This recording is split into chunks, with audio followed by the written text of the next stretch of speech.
Welcome, time for some art fun. Today, we're going to paint a little Christmas kitty sitting with some beautiful Christmas lights. So paint along with me. I love this time of year. I love all of the lights.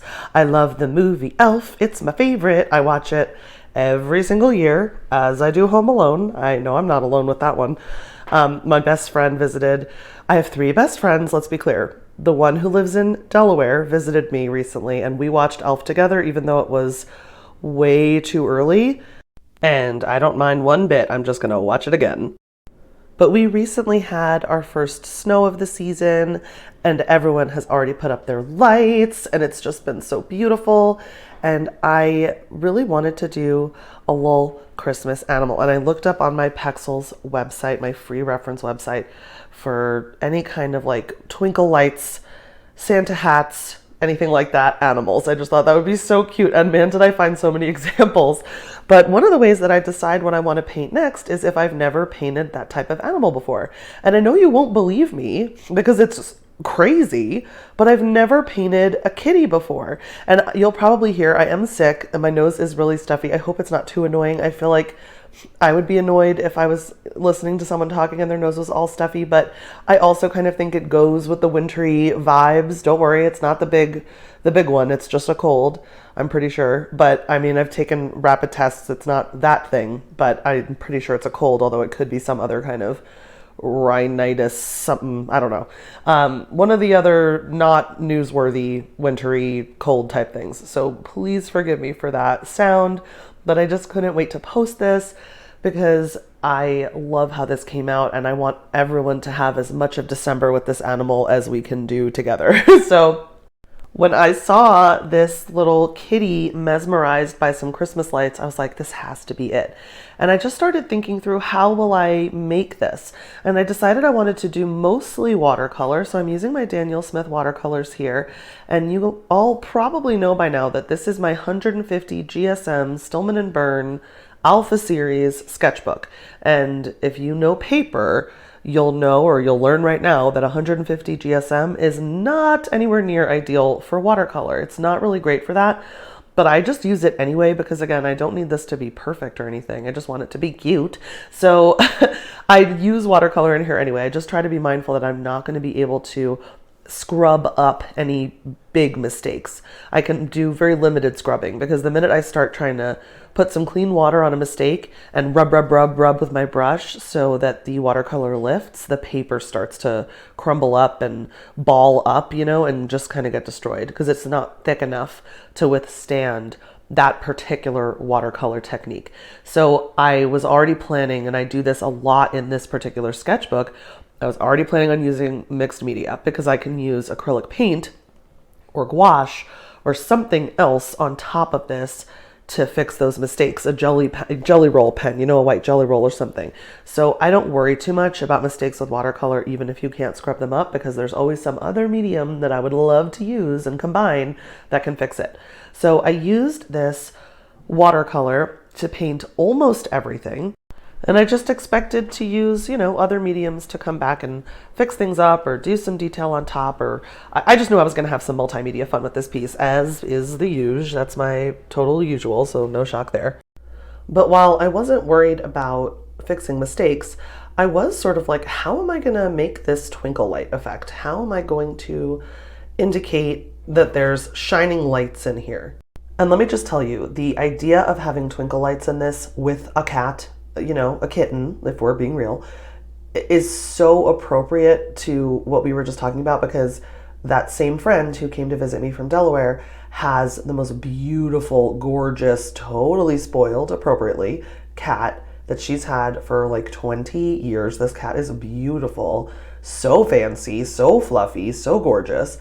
And when this friend visited me, this friend with this beautiful kitty came to visit me, we actually put up lights in my backyard for the first time. I've wanted twinkle lights in my yard literally since we moved in here, and I was just super intimidated. How does it even work? Where do you even plug it in? I don't know how to do this. I'm not handy. Okay, let's be real. I'm not handy. I'm not a handy person.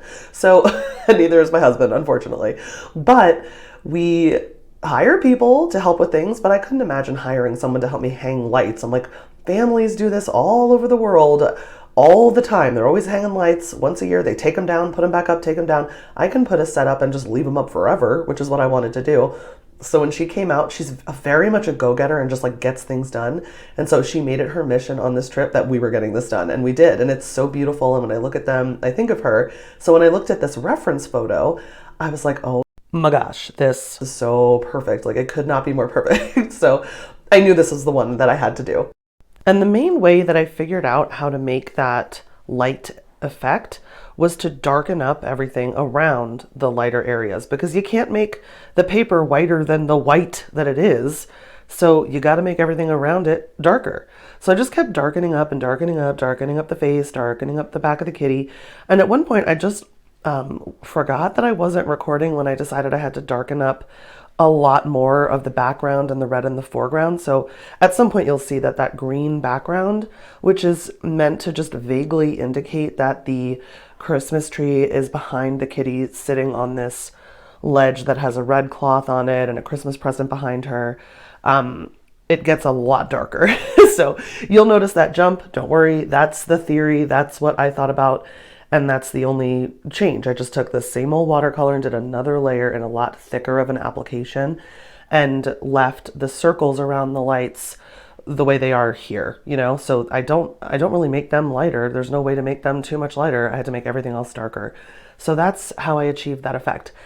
Now, let's talk about what we love about this season and why you probably clicked on this picture of a little Christmas kitty because you were in a mood to look at Christmas stuff, or at least to look at December time stuff. And, you know, I don't think you need to celebrate Christmas to really enjoy how beautiful everything is in December. I mean, I love to see presents and decorated trees and just like the storefronts and beautiful skating rinks and everyone wearing reds and greens and golds. And it's just such a beautiful time of year. And I love, love, love, love the music. I totally am one of those people that finds the station the day after Thanksgiving and just listens to Christmas music from then on and just takes every opportunity to do that. And I really never painted anything like this before. I've never done a themed, like a holiday themed painting. And I don't know why, because all I thought the whole time I was making this was like, oh, I love jingle bells and I love ice skating and I love hot cocoa with marshmallows and peppermint and I love to walk around and see the beautiful trees and I love snow on the trees. I just love this time of year. But you know what? I love a lot of different times of year. It's not like this isn't my favorite time of year like it is for some people.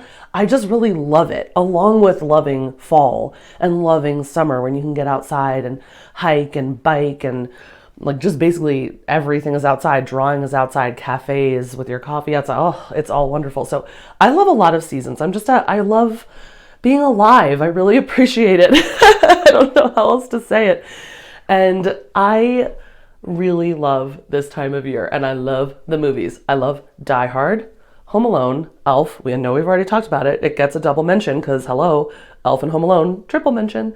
And I love a lot of the like just really cheesy romantic movies that are centered around this time, like The Princess Switch.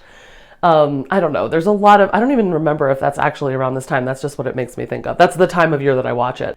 That is the finished Christmas light kitty.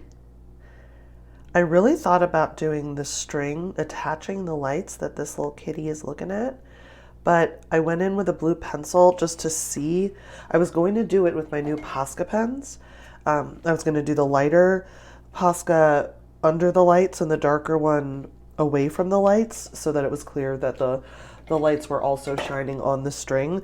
But even just a little pencil convinced me, no, I don't want to do it. I love it the way it is. And maybe it doesn't make sense perfectly, but in a way, I think it's perfect for me and my style because I often like to have a little element of what is going on and that doesn't quite make sense, or something about my paintings that does that, especially with my little animals. So I love this kitty. Do you know this is only the second time I've ever done anything with kittens?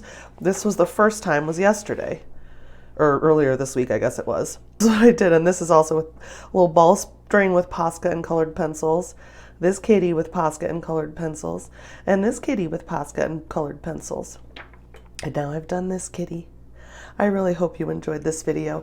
If you did, please remember to like and subscribe and leave me a comment telling me what you thought. Until next time, remember to create something cute.